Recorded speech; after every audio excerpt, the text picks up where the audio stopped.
right. Hey, man. Good morning. Renny Doyle Podcast. Chris, how's it going? Good morning. It's going good. Hey, the Baja's in the background. Yeah, I'm coming to you live from the garage. There's nothing wrong with that. I like your garage. Yeah, well, it's full of stuff, but it has character. That's exactly. Well, it's full of some cool stuff. Look at the Baja. It's 66. Yep. I mean, yeah, it's I don't know. Let's see if I can get out of the way. There it is. Right. And you I can, think it's so you can cool. see the nose of the cougar there because it had to get pushed out. Yeah. So, well, hey, we're gonna get started, but before we do, we've got a training class going right now. So I'm gonna have all these guys jump behind me and just wave and say hi. Your mom's watching you guys, so you need to behave.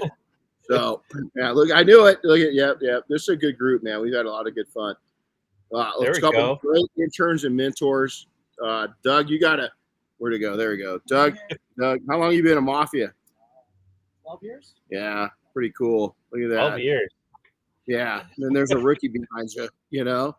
There's the mountain generation. Anyway, these guys have been great. Sit down. Get out of here. So we've had a great week. Diane got to twist on him yesterday. I start my session with them today. We had a lot of good marketing talks, business talks on Monday, discussions, got to know each other. So it's cool. But we've had a ball. And so especially having Doug, one of the originators of the Mafia here, it's pretty cool. Yeah, we got we're trying to bring in 2 interns when we can, and so we got Doug Parfit. He's what do you call it? Owner of I for Auto Detail out in the Pittsburgh area, and then we've got Andy Van Order. He owns Andy's Auto Care Plus out in Albany, Oregon. Yeah, it's pretty awesome. Andy's sore this morning. He told me just 5-10 minutes ago that Renny, you made me sore. My legs can hardly move. Is that what you said? Something like that? Won't be able to walk all day. Yeah, that's correction. I won't be able to walk all day, and it's your fault. I'm just gonna leave that right there. Yeah. Just gonna leave that right there. It's because of the Peloton bike. So, I knew that. Yeah, I knew that. Peloton bike. So we're in the shop, but we just got our new gym was just installed yesterday. So we got our gym installed here so that guys and gals and myself, Diane, can all work out. So pretty exciting. So yeah, between that, I was gonna say between that and food delivery, you don't need to go anywhere anymore. No, we don't. Yeah, we're all 100% contained, and it's all carb free, low calories, no sugar. We're chowing. We're doing some food, so we're having a good time. We've got we're going back to you and I are going to go back. We've got Jersey weekend, Mafia weekend in New Jersey next week, but we've got a top secret meeting in New York before that. So we're going to be busy. We're flying from here to New York, and then New York to New Jersey, and then New Jersey back to California, and all in the matter of 4.5 days. Something like that. Yeah, going to be a good time. So, and I've been watching the weather and I've been watching all the news about the flights, and I'm just hoping for the best. with the airline industry today, that's all you can do is hope for the best. Yep. It's gotten to be. I remember when I was like 20s, even when I was in my teens, really never flew anywhere. But we played over in Hawaii, football game in Aloha Stadium. And it was my first time on an airliner, and it was classy. Even economy was classy. This was in the 80s, and people didn't dress like bums, and people dressed nice. And if I don't know if you could get on a flight with sweats back then. Now sweats is, that's dress up attire for some people, that fly. So right. I won't go into why they shouldn't be wearing certain things, but if there's ever an accident on an airplane and you got flip-flops on, you're dead. You're one of the fatalities, most likely. I go prepared for the worst. So we had a flight attendant. It was pretty interesting. I was on a flight a couple weeks ago, and he goes, "Listen, not a lot of people don't take and tell the exit row. You guys are all here for comfort. No, you're here in the event that there's an emergency. You're going to be life or death to get that door off and help people. So there's a couple of you that don't look like you could help. You got to be honest. And I was like, whoa, I like that. Because it is. There's people I don't want sitting next to that extra row because we got to get out and they're not going to be moving. And he said it was like, and he goes, the rest of your life, every time you get on an airplane, you see an exit row, you're going to think about me because I'm probably the only flight attendant that's been honest with you. And I was like, God, you are. I was like, I was like blown away on how I thanked him a couple times because that's the truth. Being a search and rescue guy, makes sense, So, wow. So, hey, we've got some one-day classes coming up. Want to go over that? Yeah, we have, it's a little bit of a mixed schedule this time, but we have a one-day class coming up in Melbourne, Florida on April 23rd this month that Justin Lobato's teaching. We are working on ours, which is going to be in Big Bear on May 7th, which is a Saturday. And then the rest of our training centers in Scottsdale, San Antonio, Auburn, Indiana, Long Branch, New Jersey, and Atlanta, Georgia are all doing a one-day training on May 21st. So those are all out there. If anybody's interested in getting a little bit of experience in what training is with us is all about, that's a good way to do it. And you could easily find that info on our website. You can find it in our Instagram bio. You can find it by reaching out to me, all that good stuff. Yeah, it's a good class. We always have a good time. We always have really high reviews on it. So, hey, let's talk about something today is personal brand. We talked about that Monday a little bit. Is that, big companies, Coca-Cola would die to have what all of us that have small brand. I'm a small brand.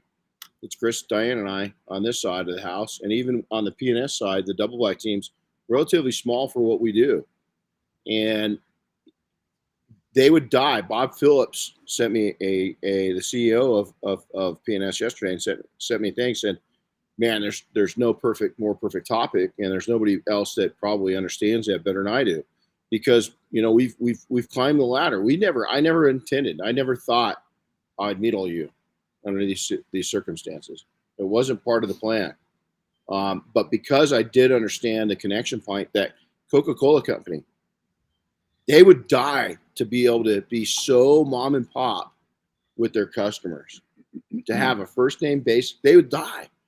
Do you know what their sales would do if Coca-Cola could do that? If Amazon, if Jeff could call and thank every single customer that bought the day before, do you know how his business would grow? They can't do that. You can. You can. You can make a personal connection and a personal brand connection. You still got to have a company name. I still believe in having a strong, cool name, but don't put the company name out there so much that your personal brand isn't known. I'd rather see your personal brand known at this point. Most of us, listen, if you own a detailing company, I hate to tell you this, you're a very, very small company. In the grand scheme of things, even the biggest shops out there, we had 36 technicians at one time. We're a tiny company. We're a microscopic company. So anybody that says, oh, that's a big shop, it's still a small company. And even them, they can't compete with you. If you're a 1 or 2 person shop, 3 person shop, you've got such a massive advantage over your competition. So we're going to go over that today. Big name. Okay. I love this. When I say Tesla, what comes to the second thing that comes to your mind? Aha. Huh? Elon Musk. Yep. Okay. If I say Elon Musk, there should be 2 things that pop up in your mind. SpaceX and Tesla and Mars. He's going to Mars. And I think about a couple things, how upside down he's turned Twitter in a couple days. And then him smoking weed on the Joe Rogan podcast. I don't even follow Elon Musk, but I know enough about him because of his personal brand. He's a great example of somebody that's really built up. People watch him. I don't know anything about these people, but the Kardashians. I hear their name all the time. I don't know if I could, if you had a lineup of 10 people famous people. I don't think I could pick who they are out because it's just not my. I'm not in that. It's not in my wheelhouse. But I can tell you this: the Kardashian name. Does anybody not know it? It's worth billions. It's worth billions. And I don't even know how or why or what. I have no idea. What do they sell? Them. They got it. All I can tell you, there's not Joe Rogan. We just said his podcast with Elon Musk. There's a personal brand, man. Guy started out. I mean, you talk about a success story. I mean, still doing comedy, but look at what he makes off his podcast. And you know what? He'll be the first. I've heard him say this several times. My podcast just started a bunch of guys just kind of sitting around talking and smoking weed and getting high. But they started getting more and more interesting, and they could take and relate to people. It's still called the Joe Rogan Podcast. It's not anything fancy, And so you look at that personal branding. Those are a few examples of personal branding. You know what? Mhm. I apologize for calling him out, but Gordon McCall's on with us this morning, and that's an example of a personal brand as well. And I'm telling you, if you haven't, if you're in the car industry and you don't know who Gordon is, go Google him, and you'll understand why so many of us do and respect him. It's unbelievable. Gordon's a great.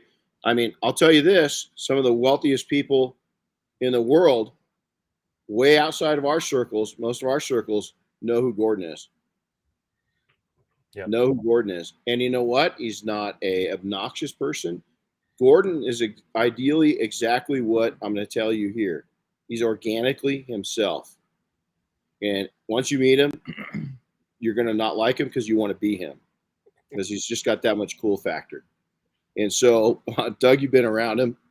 He's just, I mean, again, his persona, well, it helps that he's like 7'9". I mean, I look like an Oompa Loompa standing next to him, he's just, the guy's recognizable, but more so he's authentic, and he's authentically him. And I think that's another great example on a back bringing it into us, Chris, is a great way to say it. So with that let's talk about who else? Tony Robbins, the guru dude. I mean, there's a lot of people that know him. Oprah, I mean, in the 80s, man, women didn't do that. Look what she did with her name. Not only that, just her first name. Oprah. She's one of those one name brands. I want you to just start calling me by my first name, Chris. You mean not all the other names I call you?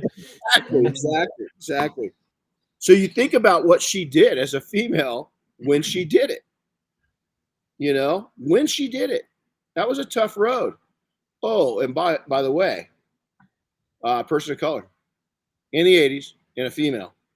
You don't think she's sharp? That woman is brilliant. Love her, hate her, whatever you do, you know her name. Most people do.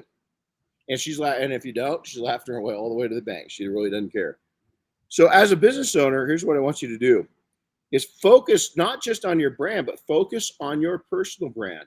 You can put it out. You can put it out there. We're having new shirts done right now, and you can put your company name out there. It's important that it's there, but don't hide behind that logo.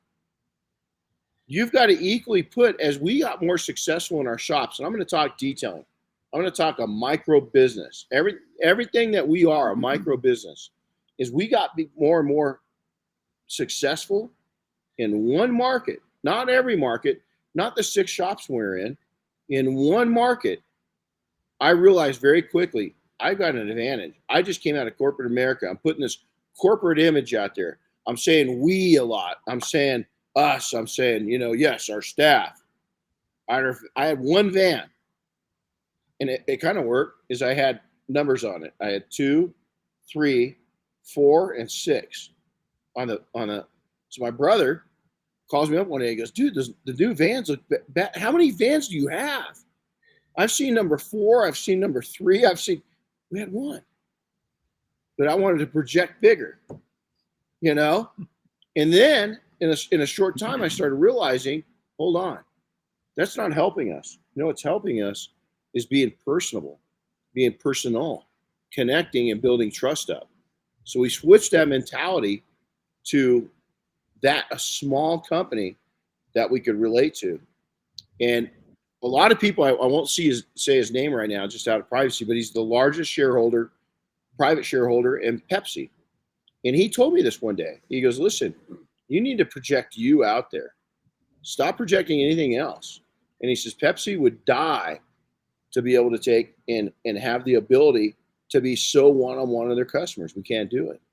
So you know what I did? Every time I go out and service his cars, which was often, I put a Coca-Cola in his cup holder.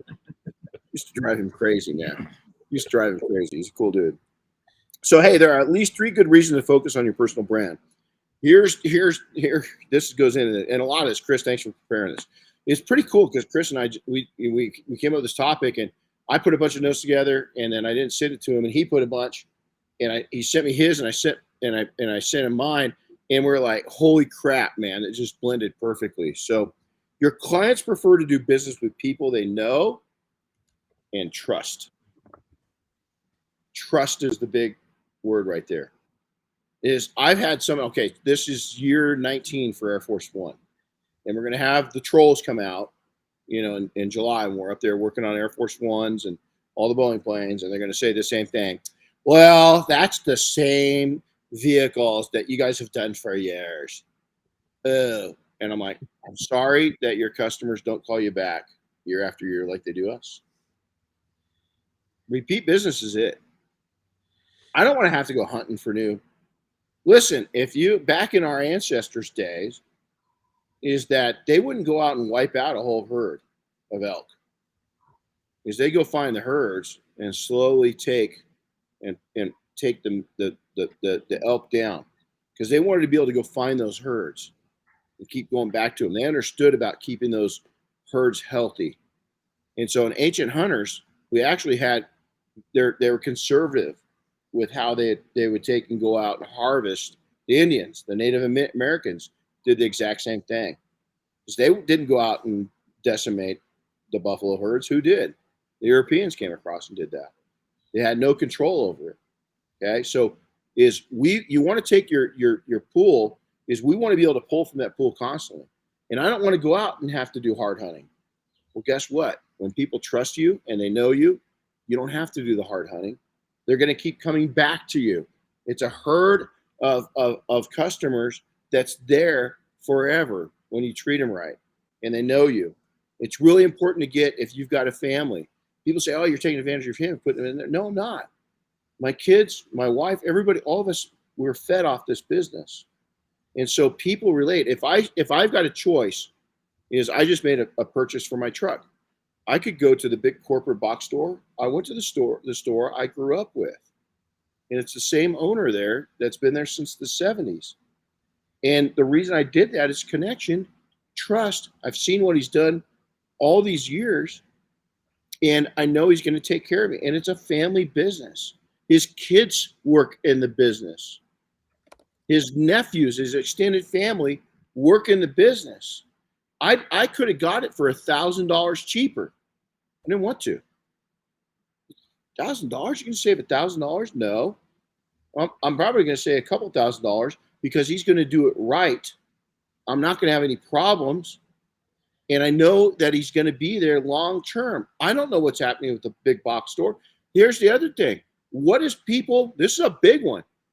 You can't find help right now. Who's going to be working on my truck? Probably not the most qualified person at that big box store, at that big shop. It's probably going to be somebody that's not qualified and really, if you ask the owner, shouldn't be doing the work. But it's a warm body and they have to have them. Well, the smaller shops, there's less likelihood of that.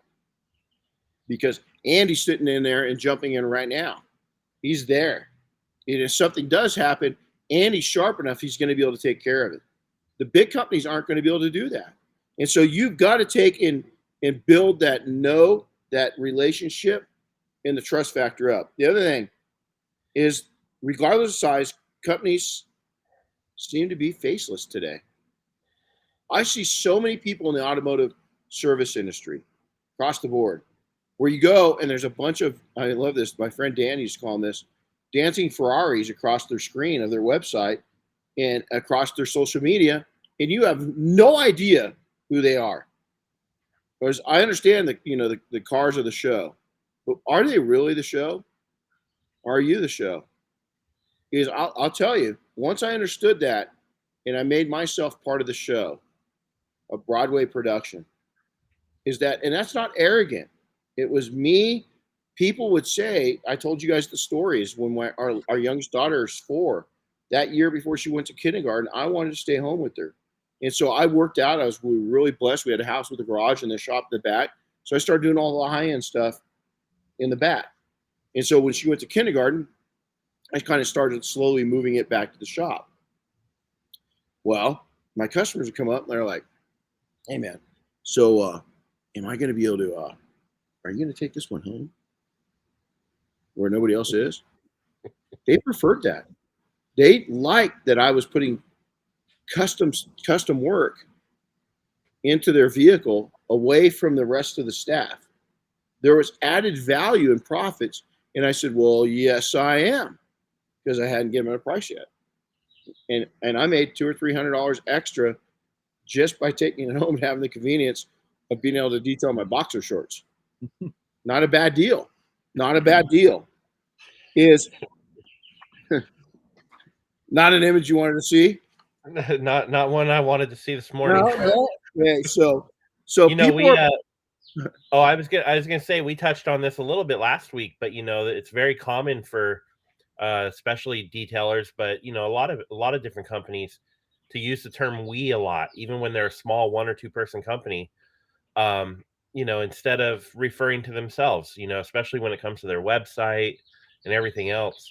And I recently my website's not the greatest, but I think it's pretty decent. And I took all that stuff out of mine a while back, and I started referring to myself. My About Us page is now an About Chris page, and there's more pictures with me in it versus just of cars. And there's definitely no stock photography, right? So you want to eliminate that, because that makes a big company has lots of stock photography, but you want to make that more personal. You guys, we told, stock photography, man, is no bueno. We got pictures of you this week already. And if you don't, guys, there's tripods for like $30 on Amazon with a remote. So just get up there, set your camera up, and then do one of the, and take a picture, take videos, have rolling film, have somebody, get your kids involved. Is our youngest daughter for, 4 or 5 years was one of the photographers on Air Force One. And some of the epic photos that are used within our group on Air Force One and the B-29 and the 747 came from her. Get your kids involved, get your nephews involved. If you had a tough childhood, get some kids in town, start teaching them these things, do a reach out program, and just be able to take and teach these kids on how to, what you're doing. Kids, man, they're more familiar. My daughter will go to take a picture with her iPhone, and she's like, oh, hold on, Dad, your settings are completely wrong, and she'll go, and I'm like, oh, damn, it does look a lot better, I just point and shoot, right? I don't care about the camera. I just point and shoot, go. No, there's a whole system for going through, so get them involved. So people are more memorable. You are credible. You are trustworthy. And if you're not in your market, you need to work on that. Simple as that. You need to be credible. Everybody wants, we're talking about this. I had somebody ask me about where I'm based, and a brand new soldier asked me about my rank and how do I get there. And they're completely blown away that they A, had to go to school, and B, it was going to take them that long. I mean, almost wanted to quit the military right then and there, because it's like, oh, that's way too much. I have detailers almost weekly. We get messages, and they want to go. They'll say, hey, man, I really want to follow in your footsteps. I want to develop my own product line. I want to be a spokesperson. I want to do this. I'll go, okay, cool. How long have you been in the industry? 3 months. Okay. Go out and build up your local reputation. Be world famous locally. If you're not famous local, who cares about the international stuff or national stuff? It's not going to pay your bills. Not going to pay your bills for a long time. There's more seats at the table right now for that. If that is your goal, there's more seats than there ever been. And they're slowly creating more seats. Our industry is legitimized. Brands have got money to put out, but you're not going to make your living doing that. There's ways to make money on social media and YouTube, but you've got to be careful of what's your main source of income and who are you. Build that up. Build the trust. And you can use all those platforms to build up what people think of you. It will help. Getting the message out now. Dude, when I started, it was the Pony Express of taking and sending a message to your audience. I mean, it was literally freaking, a covered wagon with 6 horses, pulling your message across the prairie. It took forever to get stuff out. Now, I hate to say it's pretty easy. But if you're just average and you're just putting, you're part of the pack and you're part of the herd and you're putting the same message out that everybody else is taking a water bottle and pouring it across the car, doesn't stand out. Doesn't stand out. What will stand out is you talking about the coding. You telling people. And you know why most people, most professionals don't get in there and talk about it? Because they're afraid of other detailers ridiculing them. They don't pay your bills, and most of them are full of shit anyway. All they're doing is repeating and regurgitating what some manufacturers told them, and half of that's bullshit. So get out there, get your knowledge base up, and start educating your customers and your customer base and your market. If you don't know it, go learn it. If you definitely don't know it, don't talk about it. There's a lot of different topics that you don't have to go into and do that. Is be strong. Be strong in your message. Be believable. Be reliable. Be trustworthy. Don't be everything. So don't try to take in and be a superstar educator within detailing, and you're still eating breadcrumbs in your detailing business. Okay, what are you trying to do? Well, I'm going to be an influencer. Okay, you've got 200 followers. You're not an influencer. You might be an ambassador. You might be able to work your way up to ambassador, but you're not an influencer at that point. Can you be? Absolutely. I'm not telling you not to do that. Don't get me wrong. I'm just telling, don't put the cart before the horse. Don't launch the planes. Oh shit, train the pilots. They don't know how to land. They don't know how to land. They have no idea. We're going to war. We got planes in the air. We got F-16s, F-35s. How skilled are the pilots? They've never flown. It's about the equivalent to it. You can't do that. Okay? You're more than a business. Oh, this is huge. You're more than a business. Let people see the other side of you. Let them see your hobbies. Let them see your family. We talked about pets. Let them see that you're a dog lover, you're a cat lover. Let them see you like horses. Let them see that you like motorcycles. Let them see that you play chess. Let them see that you volunteer. Let them see all these different things slowly. Don't shove it down there, and go organically, just as you do them. As you do them, document. Put it out there, just lightly. Don't shove it down their throats. Is that your experiences, you grow from these experiences. You're going to expand from it.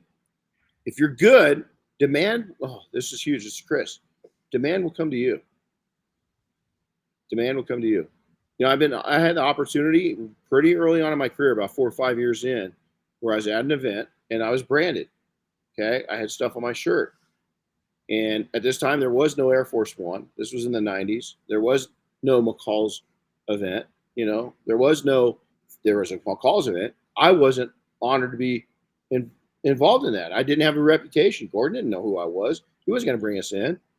I knew of him because I got to fly down and we met for 5 nanoseconds because I had a client that had a jet that they were going to put in his display for his event. So I went down there and cleaned it. But I sat there and I walked in. I saw Gordon and I saw what he was doing, and I was like, it was mind boggling. I was like, I want to do something like not to his event because there's no way I could do it. But I said, this guy's moved up in the world. I want to move up. Gordon started out as a detailer, and I said, I got to do something. I thought I was unique. That was going to be the first like detailer to really break out. Turns out there's several before me. Gordon's one of them. But I said, I got to do something bigger than this. I know there's more to it. So you know what I did? I went and got really good at detailing. Really good. And I got good at communicating. And I got good at sharing my message. And this is the key one. This is where most people miss. I got really good at profitizing from my services. I brought value to what I did, and I didn't cheapen that value down. When people came to me, they knew that they weren't going to get a discount. I wasn't Discount Tire. I wasn't Walmart of detailing. I wasn't Target of detailing. Is that I was high end, I did great work, and I backed it up, and I was connected with people. I connected with them. I liked them. Changed my whole life. The opportunities that came through. But I was walking through the aisleway in 1999, met a guy, and it said something about aircraft. Oh, it said, you drive them or fly them, we'll shine them, on my shirt. It had our logo. And on the other side, it had my name. That's it. Just like Ronnie's right now. Just exactly the same as your shirt. Not quite as fancy. Because it was the 90s, and I was still building up, right? So the guy goes, you do aircraft detailing? I said, yeah. Started a conversation. That conversation lasted 11 years. And I co-branded a product with Shell Oil Company. And that was, I got to travel the world with them. I went to all the major air shows. It was a dream come true. I flew in aerobatic planes. I flew in jets. I flew in F-16s, F-15s. I got to do things that as a detailer. Why? Because I connected with people. And I got really good at my trade. I've never been the best detailer in the world. I could not ever lay claim to that. I was good. Really good. I think that if you put it into football terms, I had an outstanding career, Hall of Famer for sure. But I was best at making profits and making connections. That's where I went, was building my brand up, making profits and making connections. And you know who helped me make those profits? Was the connections I made and the relationships I built, because it was always two-way. Always wanted to turn it two-way. And so you've got to look at it with the same exact mindset. And then this is really important. We're going to start wrapping this up, is that define yourself. Is that there were several chapters of going through, and one of the biggest mistakes I made was, I was sharing with these guys this week, is as a dad, I kind of lost who I was for a bit. I was like, who am I? And I didn't think I could be who I am right now, because right now it's pretty raw of who I am. It's for the last, I'd say probably 8-10 years. It's been pretty much me, I'd say 8 years. I think 8 years ago is when I really, I just realized, I looked at a couple pictures and I was like, God, that's not me. It's not, I'm not being me. I'm just not. And I really struggled with that. And the biggest mistake I made was going through and being what I thought other people wanted me to be and I needed to be. And it's not. The whole time I should have just been myself. Now, through those chapters, through those decades now, it feels funny to be able to say decades, is that the periods when I was myself, organically myself, and true to myself, are the times when I had that massive amount of growth, both as a man, as a human, and as an entrepreneur. The times that I struggled and tried to be what I thought other people expected of me are the lowest times I had. It's when I had lower success rates, my conversion was lower, and I wasn't the happiest because I was being someone and something that I thought other people expected me. I had to be, and it was a mistake. Be you. Now sharpen yourself up, but be you. Be you. And so I had a realization last year. It's in my quarterly notes to myself, and I've made a change. I saw something again, reflecting back, listening to something that I'd recorded, and I didn't like it because it wasn't me. It was something I'm not happy with in my life, and so I set out to change that. And slowly, it's changing. And when I go back and listen to these podcasts, I can hear it, and I'm a lot happier with that. I'm being true to myself. And it's funny because I mentioned this. I don't say what it is because I don't want people to I don't want people. I want to do. I'm doing it for me. Not doing it for anybody else. I'm doing it for me. It's an improvement that's going to make everybody around me better. It's not just about me. It's that I didn't like the example I was setting. If that makes sense. So I decided to take and pivot a little bit and make some changes. And then lastly, always lastly, always make yourself better. Never stop bettering yourself. That's through reading, observation. I see men around me and women around me, and when they do something that I really like, God, that's classy. I try to bring a little piece of that in my life, my own way. I like that. You're never too well. You can't adapt to other people's ways. Oh, most certainly you can. Most certainly you can. Is that you're going to find out as you get older, and is that the things that you bring into your life and the changes you make is huge, and you can absolutely learn from other people throughout your entire life. And the sooner you learn that, the better you're going to be. And then before my last statement is, this isn't even on here, is what you want to learn to do is in bettering yourself, and you want to take and always put other people's needs out there. You want to try to take and, they got to work with your life. But the weakest moments in my career, no matter what I was doing, all the way back to when I first started detailing, I was 13 years old, is when I sold something I really didn't believe in. I've said this a couple times, but I sold it because I knew, I had to put gas in the truck. I had to pay my mortgage, whatever it was, car payment was due, and I didn't have the money in the bank, what'd you call it the other day?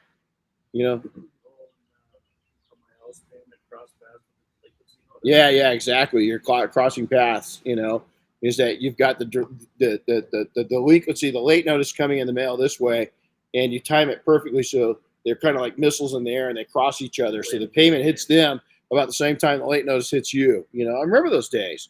And sometimes I had to sell from those days, right? And sometimes you're going to have to, right? It's called survival. But the earlier you can get out of that mode, the better off you are. It really is. Sell the stuff you like. And it wasn't that I was selling somebody snake oil. It was selling something I didn't believe in the product. I didn't believe in the outcome. It was fine. They loved it. It just wasn't my favorite. And when you be able to take and sell something that's your favorite and you're proud of, makes a big difference in your life. And then lastly is learn to own your shit. Learn to own it. If you make a mistake with a customer, own it. If you make a mistake in a relationship, own it. If you take and you're grumpy in the morning, own it. Own it to yourself. You wake up on the wrong side of the bed and you're just like, boy, I feel ornery today. First off, tell yourself that. Okay, asshole. Know that you're a little ornery today. So back off of other people, because if you sense it, they're definitely going to sense it. And so I'll wake up some days and I'll tell Diane, man, hey, I'm kind of raunchy today. You don't want to, I don't know what's wrong. I'm just didn't sleep right, whatever it was. If I seem agitated, I'm just not in the best of mood. I don't know why. And that just allows everybody around you to know that you're just having a tough day. And I find when I do that and I own the stuff, is that actually the people around you, they help make your day better because they care about you. And it turns out when you own it like that, is that it's pretty short-lived during the day. You end up having a pretty great day because you owned it early on. So, all right. Hey, Chris, you got anything to add to that? No, I think you covered it pretty good. Yeah, that was fun.